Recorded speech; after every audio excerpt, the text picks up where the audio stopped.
Okay, so good morning guys. Update sa ating ampalaya, edad 15 days old ngayon. Grabe yung init oh. Alas City ng umaga. So busy tayo part sa ating routines. Tapos practical tips tayo dito sa pagpa-farming. Gaano ba kahalaga yung time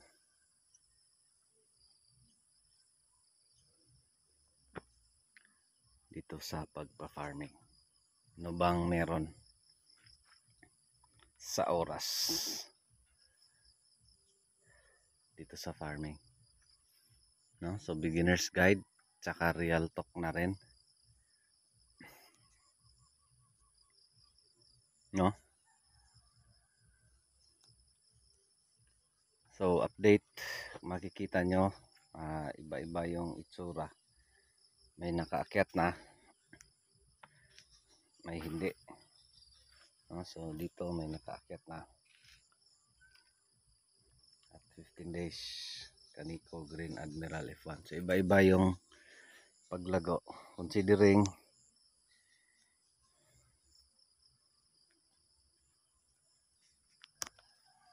yun nga yung oras, no? So again dito sa farming, pakahalaga ng oras, no? So oras sa pag-aalaga, oras na ibigay mo, oras na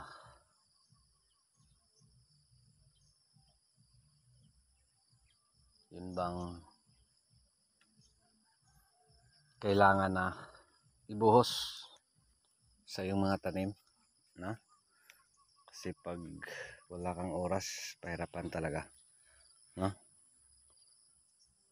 Doon sa ating ibang tanim, parang pahirapan, lalo na sa sili. Update din natin doon,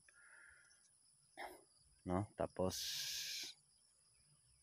ganito kasi yung nangyari sa atin is yung pahirapan sa manpower, no? So yung mga full time natin,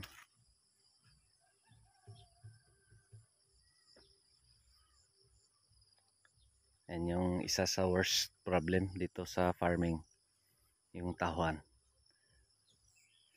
no? Paano ka makakuha ng tauhan na andyan? Kasi sa akin, di naman kailangan yung mabilis ka, di naman kailangan yung magaling ka, kasi tuturuan naman kita, no? So sa akin lang is yung andon everyday. Kasi nangyari last week, ano lang, tagdidalawang araw lang yung duty sa ating dalawa katao. Tapos of course pasalamat tayo dahil may part-timers tayong tatlo na mga estudyante, pero TTH lang yon, TTHS. So dito nangyari, kaya kung mapansin nyo, mahina yung paglago kasi hindi na maintain yung schedules. Pero again, dahil dito tayo nag-focus this week, ako mismo, no? So at least gumagalaw ng konti, medyo naging okay na, gumagalaw na yung talbos, no? Ano, grabe infestation ng insects, hindi na manage. Pero again dito ngayon, medyo okay na. So sana magtuloy-tuloy at magpatuloy. Kaya doon tayo sa practical tips. Isa sa learnings ko, bago, actually di na bago, kasi nag-a-anticipate ako na kaya lang, kasi based sa numbers ng tao natin, carry lang, no? So again, binabahagi natin to, hoping makuhanan ng aral, no? Na dito sa farming, wag basta magtanim lang ng tanim na di mo kaya i-manage sa oras, di kaya i-manage ng mga tao mo, kasi chances maging sayang lang yung gasto mo, yung gasta, no? lalo na dito sa Ampalaya. Yung sili parang compromise na siguro yun, yung siling atsal, di na kaya, pero try ko pa rin, no? So again, gumagapang na yung iba, kaabot na sa trellis, pero meron pang hindi.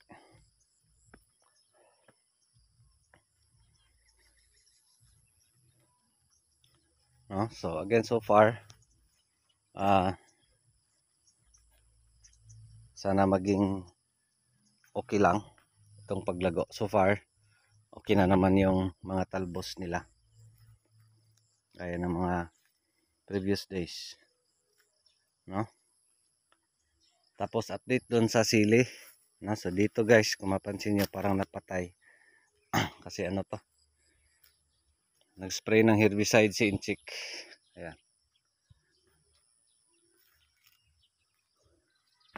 tigok, no? Ito mga natamaan. Tapos yung update sa anthracnose, isang spray lang tayo, okay yun talaga, no? So yung mga dating pangit na bunga, yung mga toy ay okay, no? So only lang isang beses lang tayo nakaspray, so pwede nyo subukan, no? So yung anthracnose issues, okay yan talaga, pero only dito isang beses lang, di talaga mahirap yung pag tao yung issue natin, so walang oras, no? So again, update 15 days, malit pa rin, no? Pero again, so far gumagalaw. Shoutout si Wilmit Salina, shoutout Pinos Vlog, shoutout ka, no? So tinry ko yung inano mo sir, walang impact. So dito sa area ko mahirap na yung mga ganong lunas, di kaya talaga, no? So lahat tinali na natin para makaakyat, no? So okay na dito,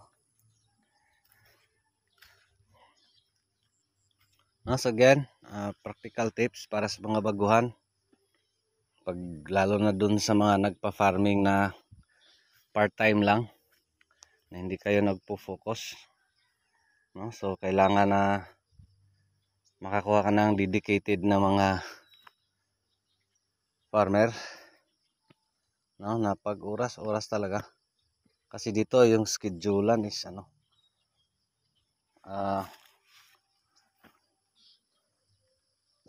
lalo na dun sa management sides, kain, spray, pag di mo ma-maintain, iba talaga yung results, either failure, lugi, or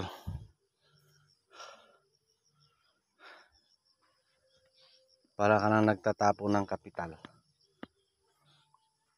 no? So malaki kaya ang gastos dito sa farming. Of course yung mga tao nakikita nila is income lang, kasi hindi lang nakikita yung paano mo ginawa, ano yung mga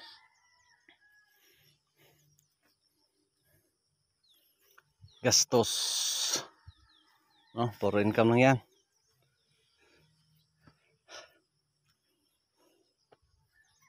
no? So again, maliliit pa ito, yung kasi yung mga maliliit, yung huli sa pagsibol na seeds, so ganito yung mangyari.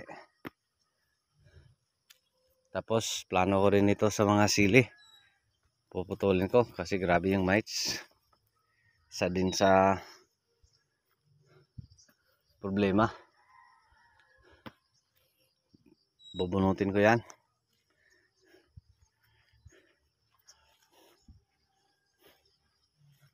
no? So again,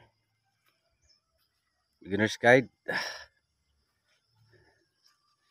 Ano importante yung oras dito. So isa yung oras yung key for your success in farming. Pag wala kang oras o yung tanim ka ng tanim tapos di mo makaya i-manage dahil kulang ka sa tao, just like me. So chances sa akin yung decision ko is compromise. So dito ako sa Ampalaya mag-focus. Pag may times na extra, doon kami sa sili. So yan yung best alternative ko. Basta dito ako sa Ampalaya. Kasi dito sa Ampalaya mas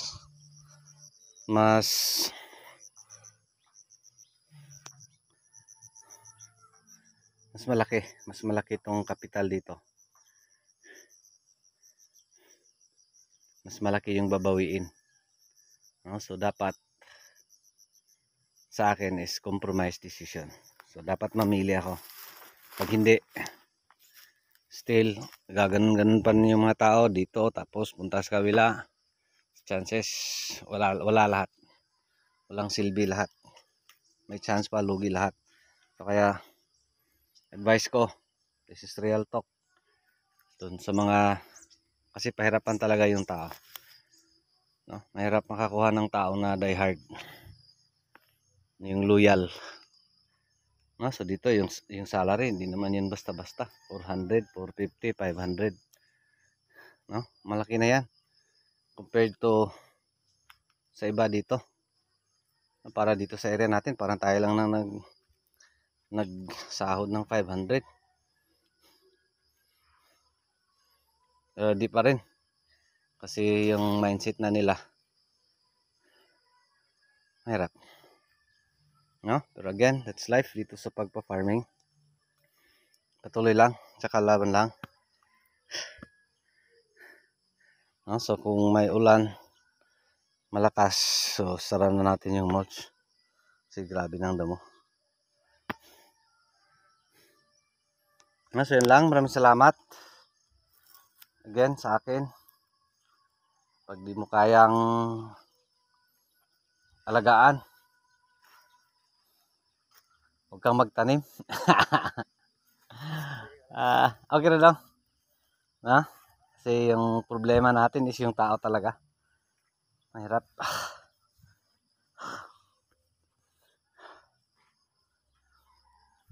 No? So kung magtaniman dapat kaya lang sa tao, kaya lang sa time mo. Kasi pag hindi, gastos malaki kaya. So lugi lang yung kalalabasan. Again sa akin, I am anticipating na pag mag-duty lang yung mga tao natin ay okay na. Pero since mahirap, hindi mo talaga ma-force, no? So sa akin is si Lord ang bahala. At least compromise decision. Focus tayo sa kung ano yung mas nakikita nating mas malaki yung chance. No? Kaya dito ko pinili sa Ampalaya. No, so yun lang, maraming salamat. Ito pa rin si Jupil la farmer, anak ni Matoy ang farmer nga gwapo, suhito, hugmay, kahibalo. Apan ay saba kay manoon pa ko. Daghang salamat. And God bless. Thank you Lord. No, so all set na yung trellis, diamond trellis gapangan. So wala dito na lang sa atip, no? So nag-repair tayo dito. Kasi dati ano lang to, twine, mga lumang poste, no? So add tayo ng mga kawayan doon, no? So dito na area kasi doon matitibay pa naman doon. Balik to dating Ampalayahan. God bless everyone. Thank you Lord.